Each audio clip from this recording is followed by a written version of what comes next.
What's the scariest true story you've heard or told?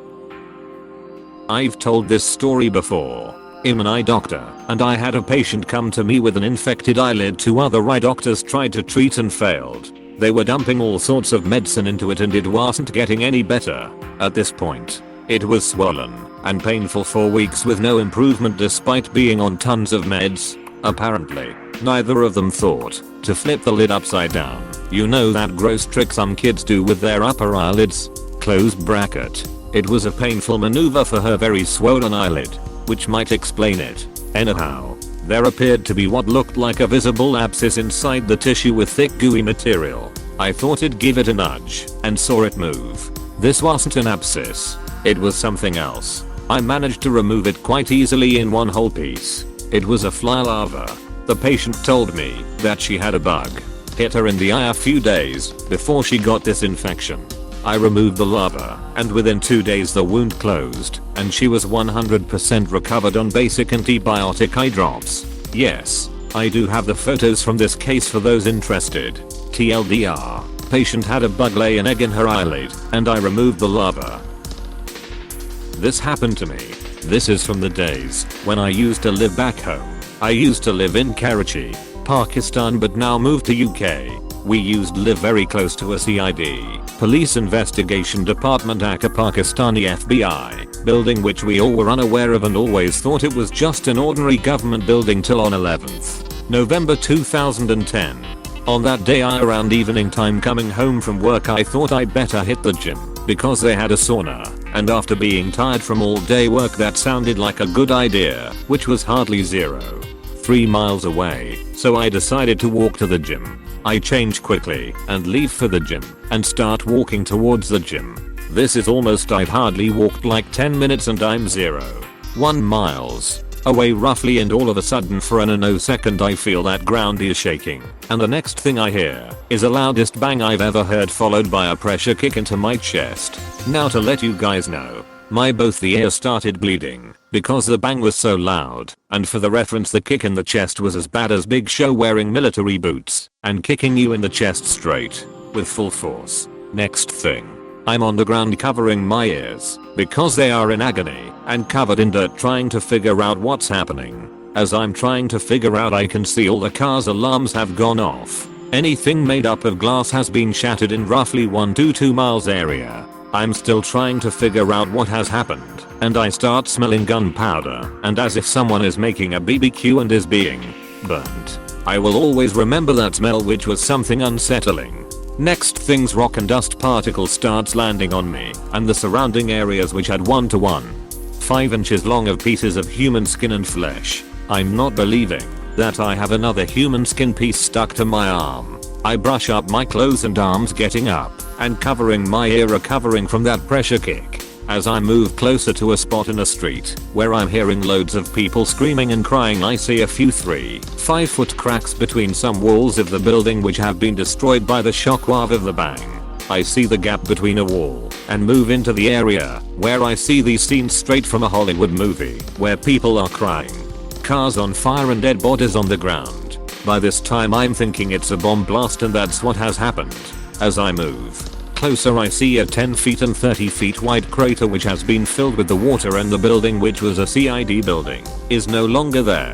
There are hundreds of people lying on the ground crying for help, as some of them don't even have legs or limbs, or some don't have their complete bottom.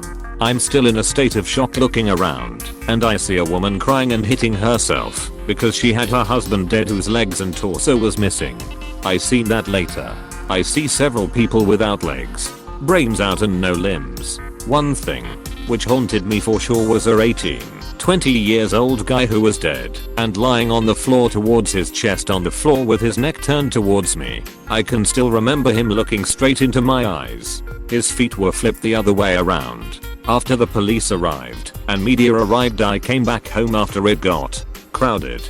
After I came home after the dusk every day, I would see that 20 years old boy standing and staring into my eyes. I would wake up screaming throughout the night and see that guy standing at the doorway just staring at me. For 2 to 3 weeks I would see this guy regularly during midnight standing in my hallway staring through my soul. I still remember That guy's face and the shockwave and the sound of the blast. P.S. To this day even the slightest bang or even a loud music drops freaks me out, sometimes reminding me of that shockwave. I'm married, so sometimes I tell my wife that the bang just reminded me of the shockwave I witnessed in this accident. I don't tell her, but inside my heart I pray secretly that God don't ever put anyone through that, even in their wildest dreams.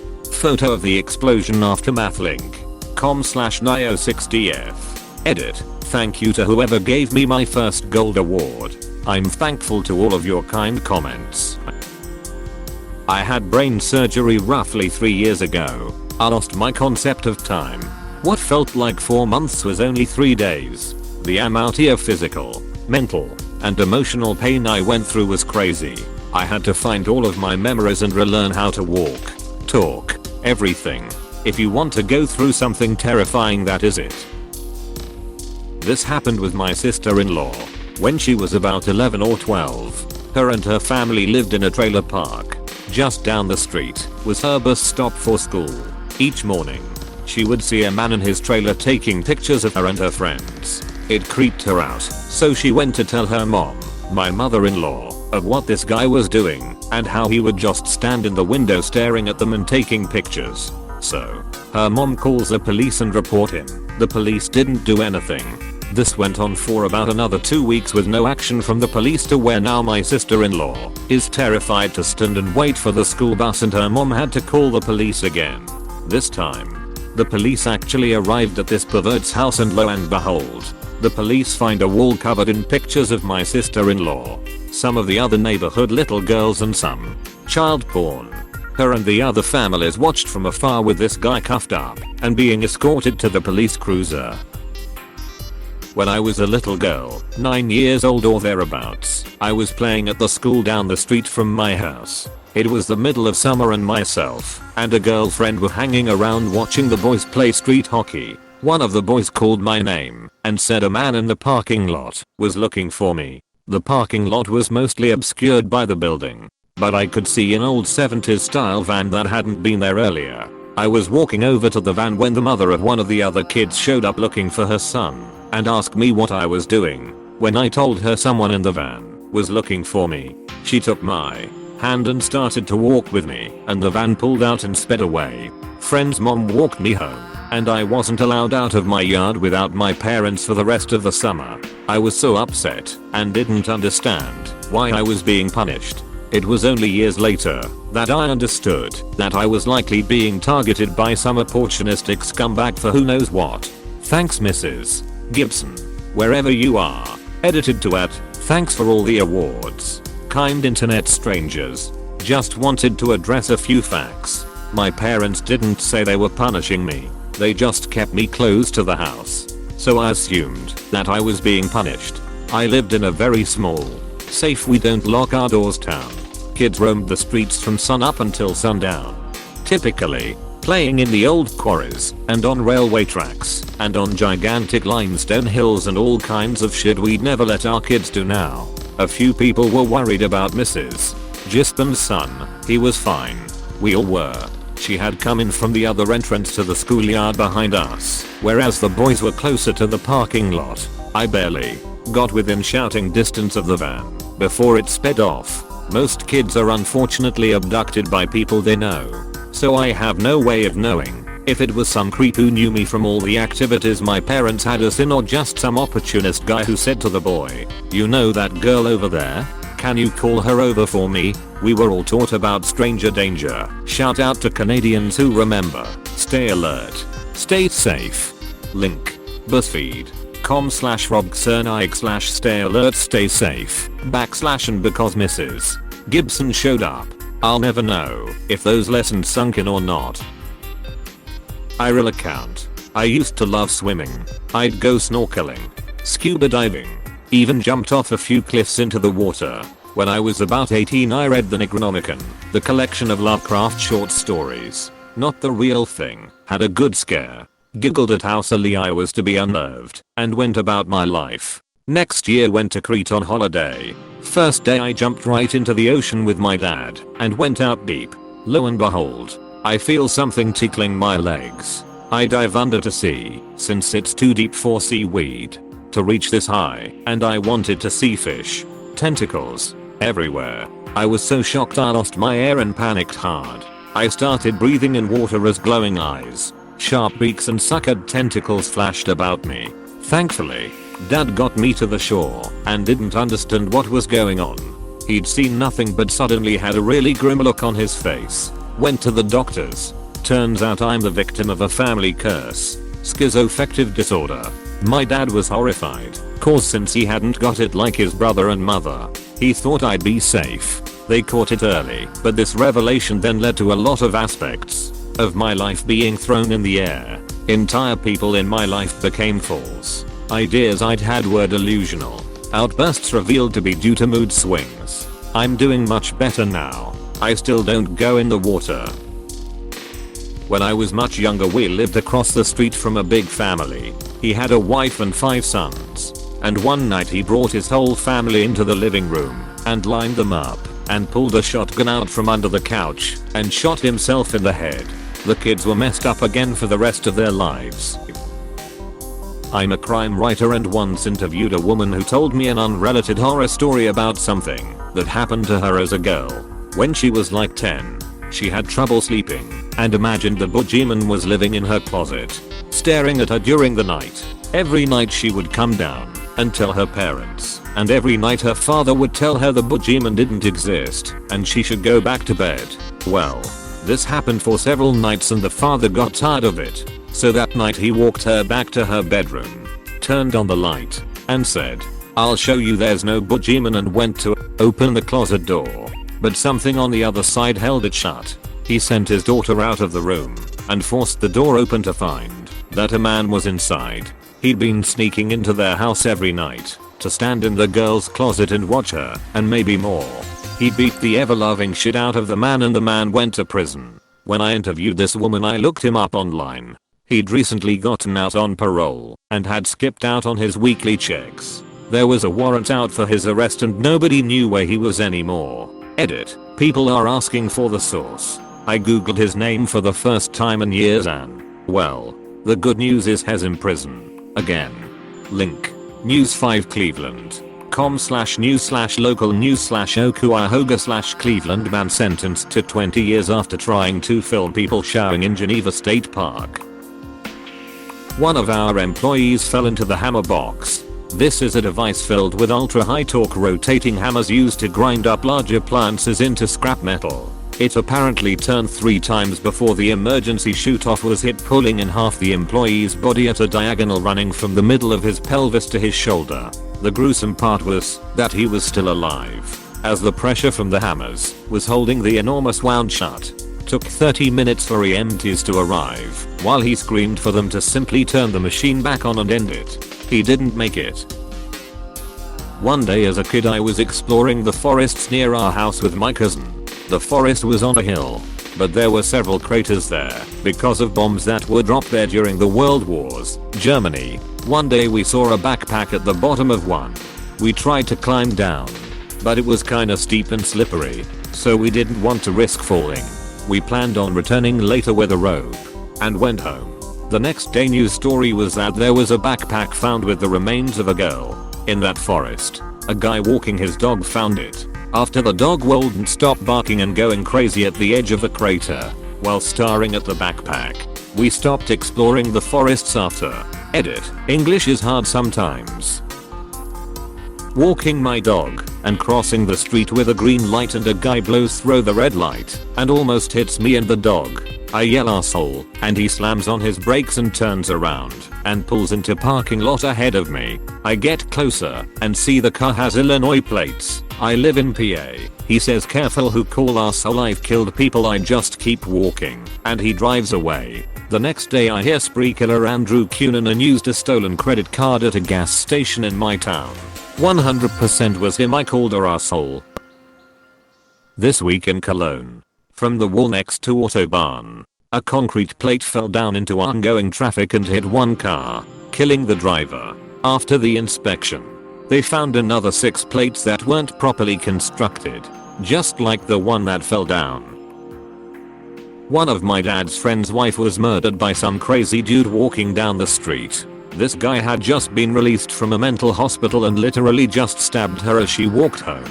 When my dad's friend came back, he thought she had just taken the dogs out for a walk. So he walked along the normal walk route and he saw loads of blue lights. He was stopped by a police officer and wasn't allowed any closer until he saw that it was his wife. When I was young, I saw a documentary about a guy who got flesh-eating bacteria in his nasal cavity. It ate his face, and he's still alive. Eventually they removed the bacteria by removing the eaten parts of his face. He got a prosthetic face, which back in those days was basically a plastic Halloween mask that tried to look human. At the end of the documentary, he took the mask off. His face from his forehead down to his mouth was just a hole. Edit, it was a fungus, not bacteria, apparently. My mom was stalked by a guy in her chemistry class. This was back in the late 70s. During her first semester at college, they were lab partners, and mom thought he seemed cute and nice, and was too shy at the time to ask him out. But she said if he'd asked her out, she went. They were friendly with each other in class, but their paths didn't cross outside of that, since they were in different majors. As the semester wore on, however, she noticed he was often waiting for her outside of her other classes, the library, the student union, out in front where her dad picked her up and dropped her off. This continued into the spring semester.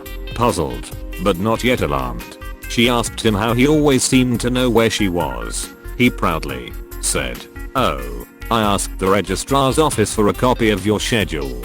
My mom went to complain to the secretary who gave out her schedule, and the secretary blew it off because you guys are dating. Luckily, mom had already arranged to transfer to a different school for sophomore year and spent the remaining time left avoiding him. She never saw him after that. But it wasn't over. Flash forward to grad school. Mom was at work and grandma gets a knock on the door. Since the man at the door was in a naval uniform and my grandmother was a Navy nurse, she let the man in because he looked rather sad. He starts off by saying how sorry he is for my mother's loss, which completely mystified grandma. "Well, mom, I just got back from overseas and I found out my friend recently killed himself. He spoke so highly of his fiancée, your daughter, and I wanted to meet her." My grandmother told him her daughter didn't even have a boyfriend at the moment, let alone a fianc. It doesn't take too long to establish the man's deceased friend in question was in fact mom's stalker. The naval lieutenant was pretty upset, and my grandmother even more so. She made him leave before mom got home. The weird thing about the stalker's death is that it was ruled a suicide. But he hanged himself from a very high up tree branch you'd need a ladder to get to, and his hands were tied behind his back. From what my mother later learned, he had a tendency to snoop and generally stick his nose in places they didn't belong besides the obvious stalking thing, and this didn't win him too many friends. So it's anyone's guess who he might have pissed off. My mom always concludes this story kind of nonchalantly, like, yeah, back in those days, they didn't really know much about stalking. They've gotten a little better in terms of awareness now. It gives me the creeps to think what could have happened if he escalated his attempts to follow her after she left that school. I was in the drunk tank with a guy who beat another man to death. The guy didn't die immediately, was in intensive care for 3 days, then died in the hospital. The man who killed him told me specific details about it, and on the third day, when the guy in Ike died, the cops came in the cell and put him in isolation across the hall. They left him in general pop until the guy actually died, and once he was officially charged with capital murder, then they took him out of our cell. I was 17 at the time. Never forget being scared to fall asleep right next to this dude. When I was a kid we lived on a large acreage. One night we came home late, and as we entered the driveway we noticed a car pulled over down the road against the ditch that bordered our property. We saw two people, one of them climbing out of the ditch. When we parked, my mom told my dad to go see if they were okay or needed help. My dad said that they looked to be okay and it was probably not a good idea, so we all went in and to bed. The next morning we were woken up by the police. They had our whole yard taped off because some horseback riders had noticed a leg sticking out of a black plastic bag in the ditch exactly where that car was parked. That look on my mom's face I'll never forget. We know for sure my dad wouldn't have made it back home alive if he had listened to my mom that night. When I worked in healthcare I had a patient who got a sinus infection. He stopped taking his antibiotics after a few days because he felt better. His sinus infection came back with a vengeance. When he got to the emergency department he was presenting with stroke symptoms. The infection had spread to his cranial cavity. There was so much pus that it was twisting his brain. No one thought he would survive the surgery. The family was advised to expect the worst. Amazingly he actually survived. He ended up needing 3 more surgeries to wash out and spent almost 2 months in the hospital. Take your full dose of antibiotics, people. When I was about 5, woke up to my house, surrounded by loud voices and bright white lights. A group of robbers broke into our house after some kind of heist and were using us as hostages with rifles. The police had our house surrounded. My parents, grandparents, and I didn't really speak English back then. So my 12-year-old sister had to translate the demands to the police and instructions to us. My grandma told me to go back to sleep, which I somehow easily did. Edit, the end of the story. After falling asleep and waking up the next day, everything was fine. The only thing everyone kept talking about were where the robbers were standing. They decided not to have too many entrances from the house, so they barricaded themselves in our kitchen. Apparently the entire kitchen floor was covered in guns. I kept asking what happened, but my family was firmly in the mindset of don't tell the kids anything. Ever. Since little kid me was kind of dumb and nothing really happened to me directly. I forgot about the situation for years. I asked again, but they still don't want to talk about it. It's still kind of scary to think that, had they wanted to, I could have died in my sleep that night. I met a guy who had been traveling Australia with a couple friends, hitchhiking around as many of us had done. One of his friends told him they were near his distant uncle's house, whom he'd never met before. He got a phone number from a family member, and as they had hoped, the uncle offered them a place to stay. He picked them up in town and drove them out to his rural property way out in the bush. They said he seemed like a pretty normal guy, friendly and cheery. When it was time to set up a place to sleep, the uncle took them to a closet that was totally full of sleeping bags and bedrolls. They didn't think much of it at the time and all grabbed a kid and set up on the living room floor. They stayed a couple days and nothing out of the ordinary happened. And afterwards the uncle drove them to the bus station and they continued on their way. About a year later, that man was arrested and charged with several counts of murder. He was the man who was picking up young hitchhiking backpackers and slaughtering them. The guy who told me this story was 100% certain he had slept in the sleeping bag of one of his victims. I had an associate that was a fireman. He had to go find the head of his brother-in-law after a car accident. Then he had to console his sister when she heard. Tough bloke. Can you imagine that being your day? The Lake Bodom murders are scary as hell. Like, there are 4 teens who go on a camping trip in Finland. The next morning, 3 of the teens are found murdered, and one of them is almost dead and severely injured, but survived. No one knows who the murderer is today. 44 years later, the 4th teen, Nils, who survived, was accused of murdering them and gets sent to prison. But then he was released a year later because there was little DNA evidence to prove this, and no good evidence to prove that he murdered them at all. However, there is circumstantial evidence such as he allegedly fought his one friend due to an argument and was drunk. Some say this cold ended in accidental and or intentional murder. However, I personally highly doubt that Nils is guilty. I couldn't find much information on who Nils thought the murderer was. So my thoughts are 1. It's too traumatic for him to remember. Or 2. He didn't recognize the person. Some other key suspects include the manager of the camp, who was known for being quite hostile, an ice cream vendor who admitted to the crime on his death, and a man who lived only a short distance from the camp who claimed to be in Germany during that time. However, there is much doubt for his claim. There was a sketch released of the alleged murderer, who seems to be an unsettling picture of an older man, and you can find a photo of the man. who looks like the guy in the sketch, attending a police speech. Edit: I added some information that I missed from this case based on the replies to this, and edited some information I seem to have been off on. Much thanks to everyone for adding more info, and also much thanks to anyone who corrected me. I made sure to double check my post now to make sure all my information is correct. When I was about 8 years old, our school was doing swimming lessons as part of the curriculum.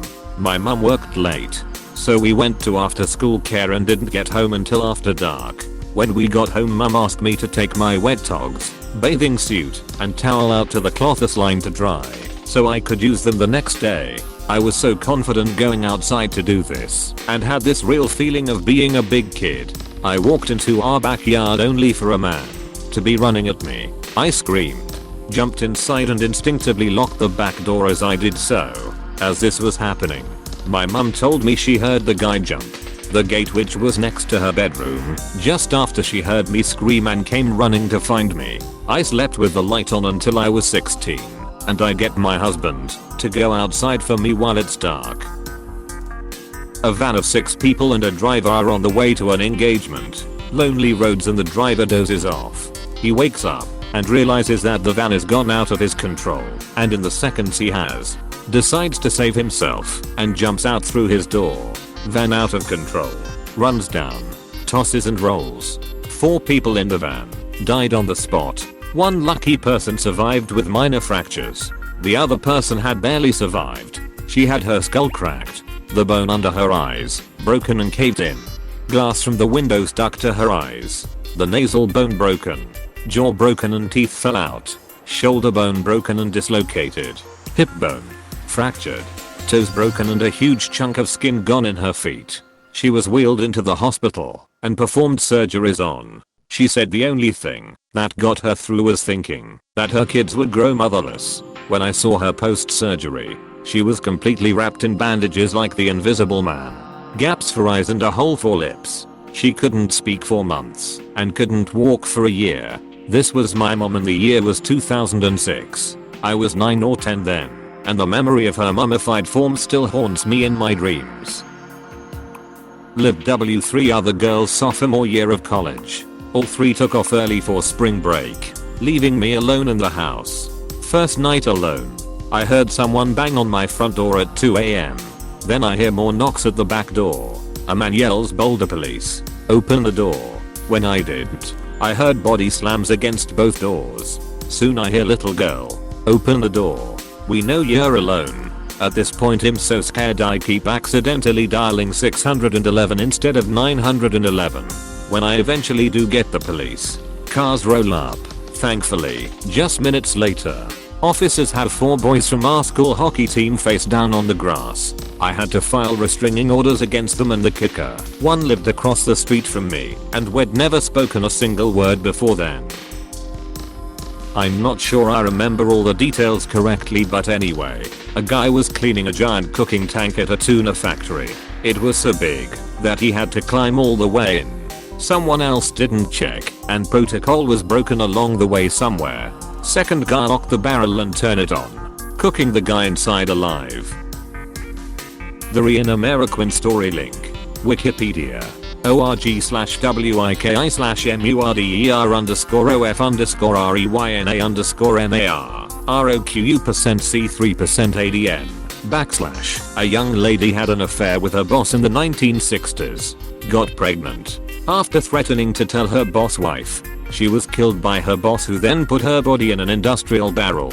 He hid the barrel in his house for years and none of the various owners opened it due to the weight. Finally one guy decided to dispose of it in the 90s, and when he opened it, he saw it contained something. An investigation traced the barrel and girl back to the man, who then killed himself before police could come arrest him, after confirming he was the father of the unborn baby via DNA. The lady's mother was in her late 80s when she was told her missing daughter was finally found. She claims that she had been having dreams about her daughter being inside a metal container for years after she had gone missing. Seen that Forensics File episode a time or two. Other details are he was the owner of some sort of textile factory and she was a worker there. Dude got the metal drum from work, put the body in it, filled an, sealed it and didn't realize how heavy it would be and ended up storing it under a crawl space on his deck/porch. Home passed through another owner or two before the barrel was discovered. My friends and I were drinking one night and going around asking, hey, whatever happened to backslash underscore backslash underscore backslash underscore backslash underscore backslash underscore backslash underscore backslash underscore. In this case, a guy a few of us used to have an aid period with in high school. Nice kid.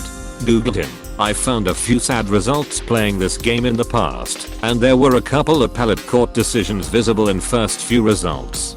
Turns out he went to Afghanistan, got extremely ducked up in combat. Court notes said he saw things there that completely undid him, basically, and came home with PTSD and delusional schizophrenia. Once home, he apparently has been on a mission to kill his mother to save her from demons and send her to heaven. He's tried and failed numerous times. Apparently, it's not just that A/B plot though, it's all the surround. We looked up his social media accounts then, and it's just threads and threads of manic rambling about demons. It was sad to find this, and not the only time I found a former classmate lost his/her mind. Unfortunately, but also terrifying to think you could be normal, then through one set of circumstances or another, become completely insane within a few years. Throwaway account, TW. I used to be in the police and this story is burned into my head. Probably for the rest of my life. Got called out to a caravan park. Lady could be heard screaming in one of the caravans the whole day, but we only got a call that night. I turned up to the address with my partner and a huge friendly man comes to the door.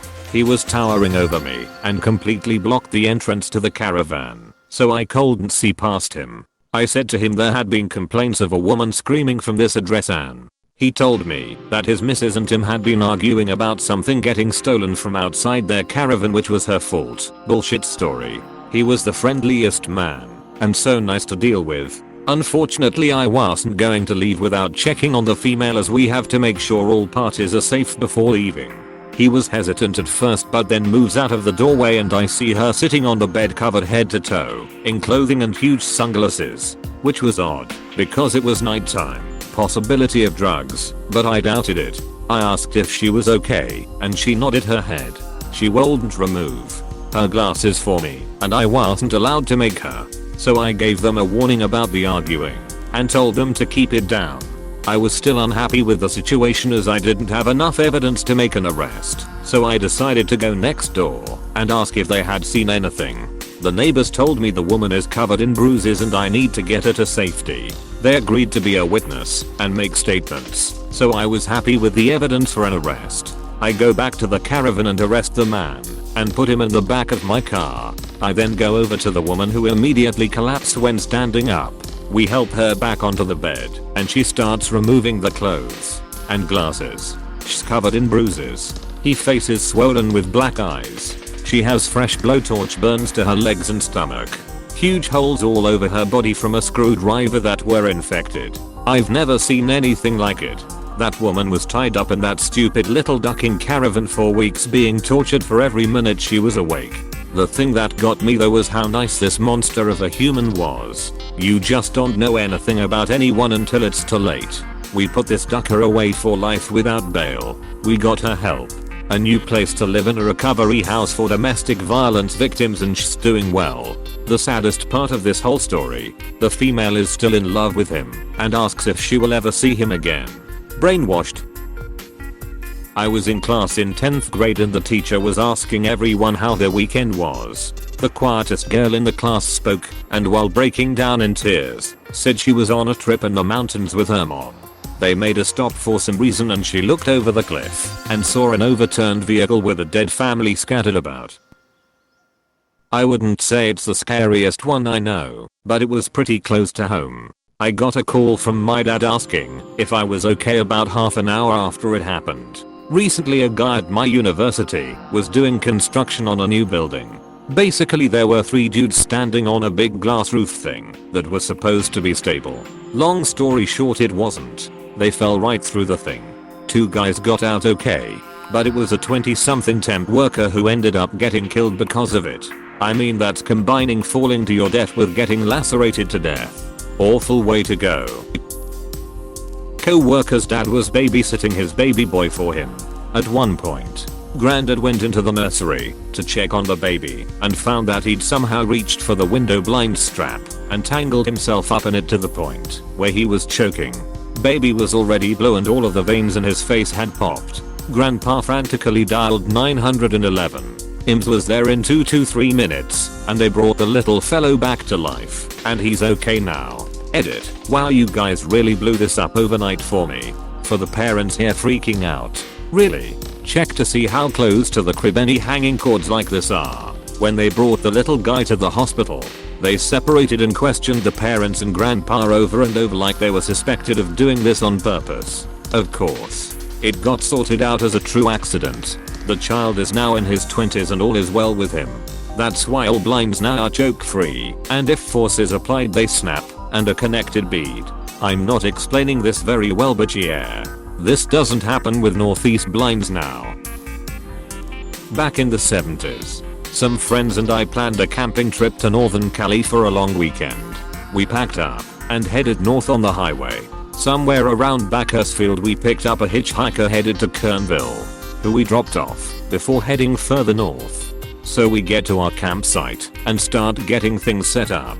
My GF finds a note tucked into the top of her backpack. It read, "I could have killed all of you. None of us slept that night. I was robbed at gunpoint in front of my house. He had the gun pressed into the back of my head. He took my money and jewelry and took off. He was arrested an hour later."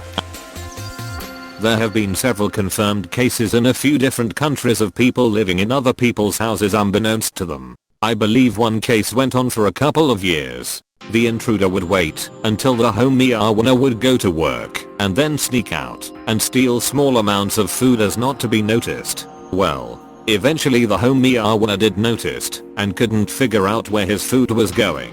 So he set up a hidden camera to record it. I can only imagine how scary it would have been to come home from work one night and sit down to watch the video, skipping through hours of stillness, to suddenly come across a person crawling out of your attic, and then the slow realization that that person is still in your house at that moment, and then the retroactive fear of thinking back to all the times you laid awake at night and heard a noise, which you just dismissed as coming from the pipes or the old wooden beams, but actually it was a ducking person just above you. It gives me the heebie-jeebies every time I think about it.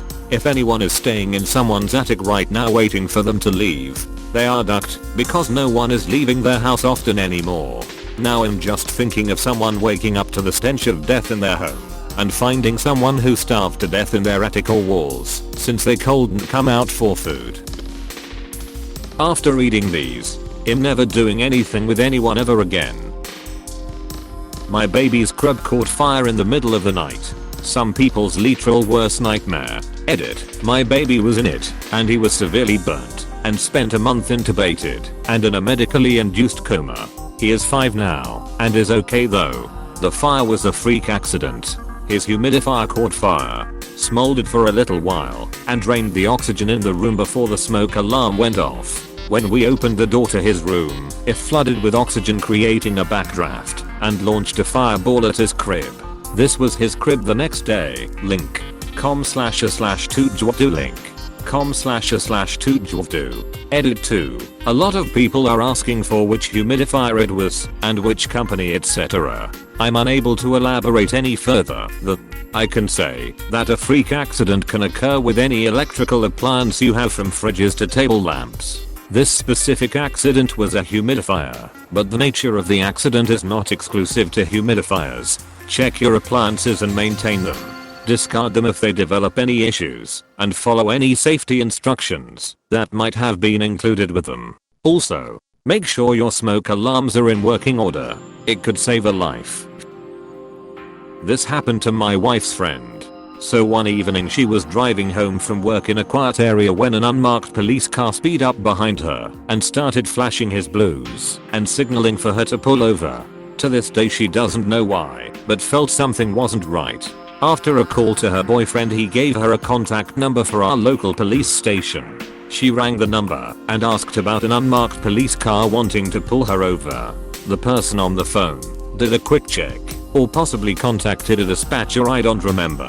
What they told her was to keep driving but stay calm. Within a few minutes 4 marked cars came, speeding up behind, and before she knew what was happening boxed the unmarked car in and forced it to stop. The dispatcher told her to drive around the corner and stop. As it turned out, this guy was being hunted by police for pretending to be an officer to get young women to pull over where he at gunpoint rapes them. Me and about 5 to 6 friends were driving 2 cars in tandem along Interstate 84, about 8 miles east of the Dalles, Oregon. We were on our way to a rock/DC concert in Portland. Most of the interstate is along the Columbia River, which separates Oregon from Washington state.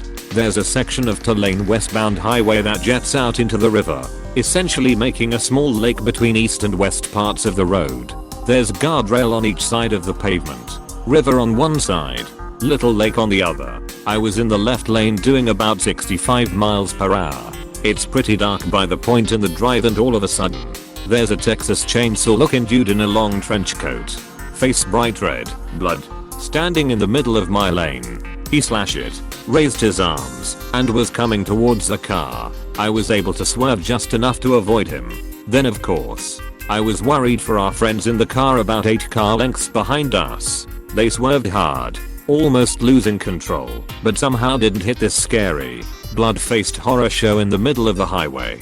There was no wreck, no evidence of damage to the guardrail. We stopped in the Dalles to report it, but never heard another thing about it. Scared the shit out of all of us. Edit, spell.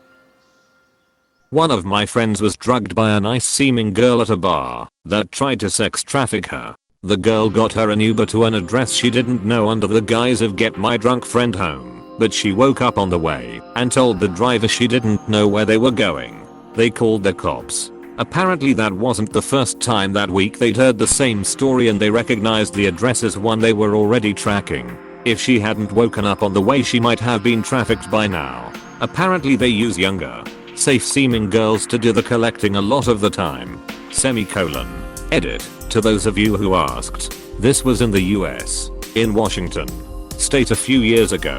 We don't know who tried to do it. The bar was informed. To the people telling me this didn't happen or is made up, I'm just relaying what she told me after it happened. I don't have any reason to believe she was lying about it, nor do I have anything to gain, and it'd be pretty ducked up to make up something like this.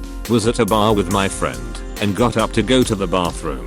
Took like 15 minutes to get back to her because of how long the line was, and when I get back, she was completely surrounded by this group of people I had never seen before, mainly girls and maybe 1 or 2 guys. I walked up, and they all gave me a look that wasn't friendly but acted welcoming.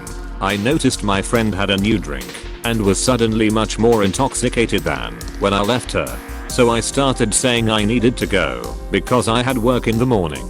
The group tried to tell me to just go and she would be fine. I said no and dragged her out of the bar and started walking her home. She pretty much blacked out on the way home, and I had to drag her. Luckily her neighbors were outside and came over and helped me get her inside. My friend didn't remember anything about that night and was so sick the next day. We are both convinced that group roofied her. Sounds exactly like what happened to me at a bar, and I'm a guy. Friends dragged me out to there, but I passed out after only having a few beers and pissed myself, and the police were phoned once I woke up a full 36 hours later. They got footage of the people at the bar, but not good enough to identify anyone, and no witnesses ever came forward except for my friends. I was really young too, like 19.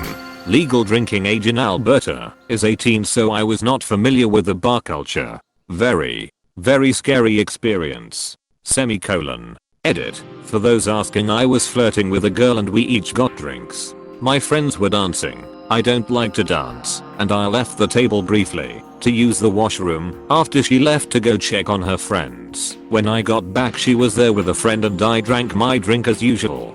Didn't taste anything out of ordinary, but then again I wasn't looking for anything suspicious. I was looking at the girl or girls. I remember wanting to go home with one of the girls until my friends realized that I was hammered and I was throwing up all over myself in the bathroom at the bar. When my friends went to look for the girls they'd left, It was very late and people were leaving in droves. And this was around 2007. So the security camera footage in a bar/club wasn't great. Very grainy and dark. I remember there being an investigation of sorts, but it didn't go anywhere at all. My parents were so mad seeing me getting dragged up the sidewalk passed out and reeking of urine by my friends at 4 AM until they realized I was roofied. They called poison control while I was out cold, and yeah, I don't really remember the immediate after effects because of the drugs, unfortunately. This was all relayed back to me after I was sober again. Horrifying experience. One other thing, thank you to the other men and women sharing their stories right now. Some of them not so different than the others. And we all experienced the same thing, without knowing it, extreme vulnerability. The naked and embarrassing and shameful kind. Sometimes not, but oftentimes yes. I hope everyone is okay, and I hope everyone reads these stories and takes them to heart the next time they go out and party when the pandemic is over with. It doesn't matter who you are, male or female. You can be taken advantage of very quickly when you're not paying attention to your surroundings. When you're in a party situation, especially in public, remember that you're around strangers, and adult stranger danger exists. Be careful out there, and wear your goddamn masks. My mom's best friend was murdered by a man because she broke up with him.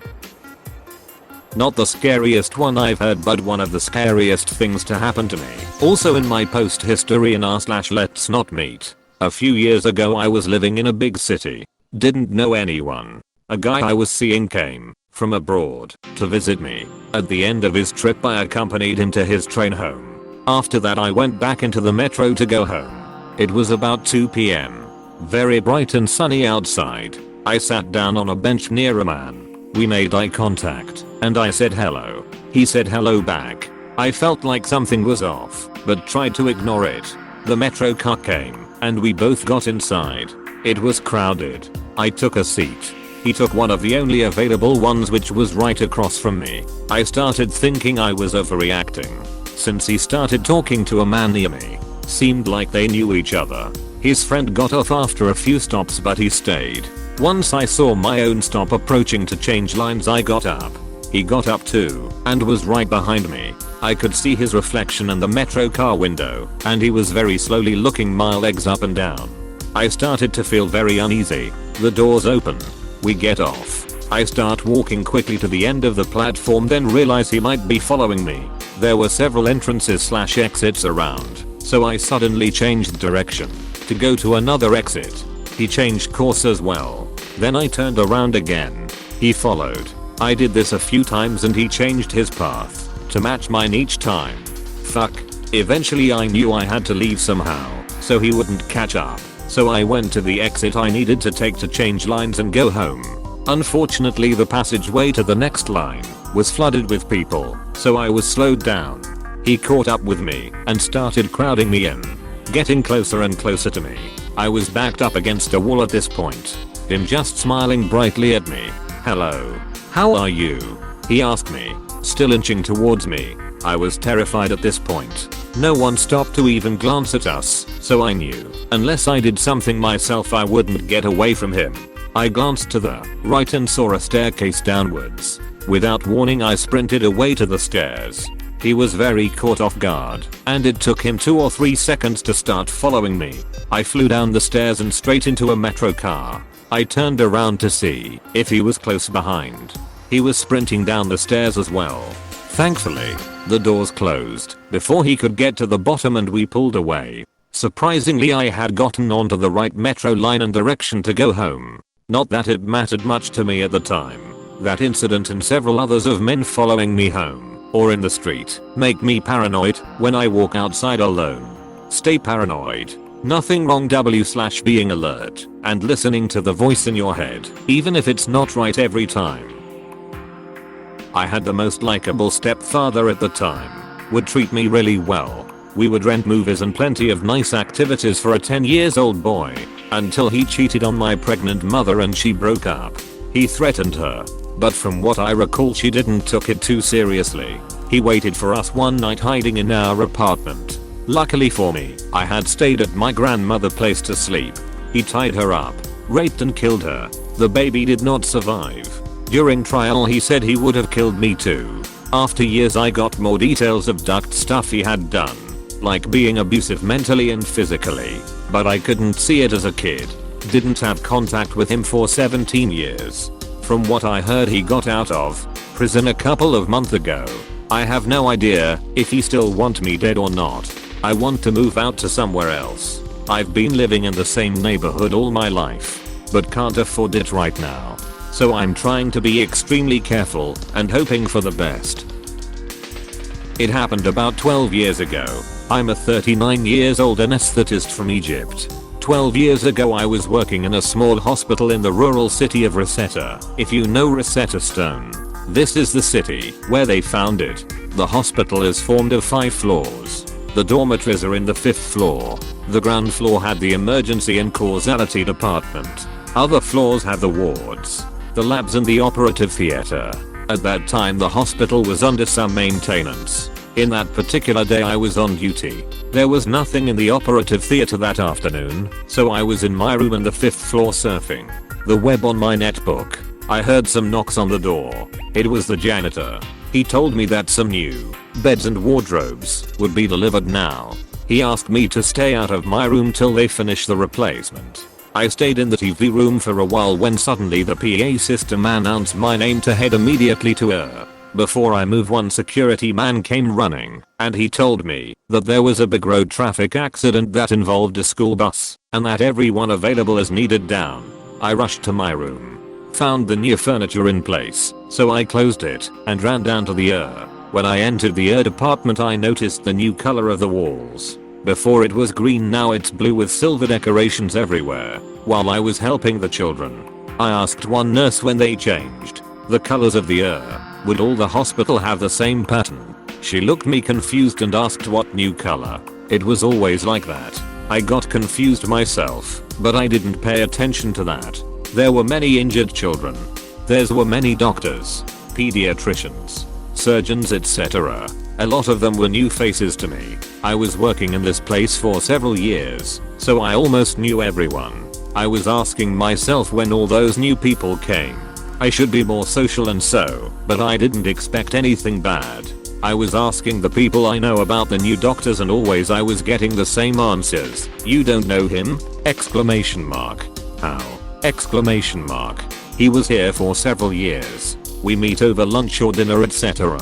Again I was confused, but I didn't pay attention. Thank God nothing was serious. No one was admitted to ICU or went through an emergency surgery. A couple of hours later, everything is fine and things began to settle down. So I went outside the ER to have some fresh air. I won't forget what I saw. The hospital place is near the Nile, the western branch, the Rosetta branch, so that's what I usually see when I leave the hospital. But what I saw was simply the Mediterranean. Rosetta City is near the Mediterranean, but not that close. I couldn't believe my eyes. I began to look to the surrounding buildings. Some I knew, some I didn't. Now I freaked out.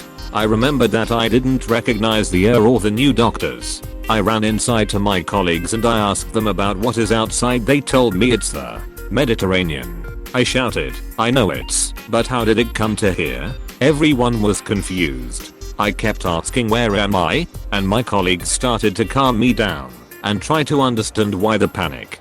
I tried to call my parents. I was single at that time, using my cell phone, but they didn't answer. I wanted to call another older anesthetist. I consider him a father and my best friend. I couldn't find his name on my phone. I really freaked out. I asked my colleagues for his phone number. Everyone told me that they don't recognize the name. I was sure that I wasn't dreaming. I was treating children, calculating drug doses. My mind was clear enough to know that I wasn't dreaming. I got a mental block. I didn't know what to do. Then I decided that I will leave the hospital at once. I need to see my family. I ran to the 5th floor to my room to change my clothes and get my things before I leave the place. Once I opened the room, I noticed the usual furniture. No new furniture, no new bed or wardrobe. I stood there for a moment totally lost. Then I heard someone calling me. It was a security guard. He told me that there is a big accident down that involved a lot of children and they needed everyone down there. I kept staring at him without any response. He kept talking that PA is down because of a faulty maintenance and that's why they are calling the doctors individually. I told him that I will go down. He asked me if there is any other doctors in the dormitory. I told him that I don't know, so he went to check. I had a look outside the window and here it was the Nile and the usual scene. But I was already lost. I went down to help. The same children. Same injuries but I was completely lost. Confused and hands shaking, my legs barely carried me. It was easy to manage the children since I knew them already. I knew what kind of injuries we will find. My colleagues, usual daily group, no more new doctors, asked if I was okay and that I was pale. The next few days was like hell to me. I had nightmares. I wasn't able to think clearly during my day. Then I took 1 week off to calm down. I have never experienced anything similar. I wasn't on any medications at that time or under any kind of stress. Everything was clear, it wasn't a dream at all. As I said, my mind was clear to pay attention to the details of drug doses, scoring of injuries. I'm sure till today I still remember the children and what I did to them. I only told this story to this older anesthetist and later to my wife because whenever I remember it, I remember that horrible feelings I had. Whoa dude, I've read several dozen of these stories on this post, but this one was the creepiest. I don't think I have the mental strength to endure something like that without actually going crazy. I can't even handle anxiety that well. That's some scary shit, brother. Please click subscribe if you enjoyed this video.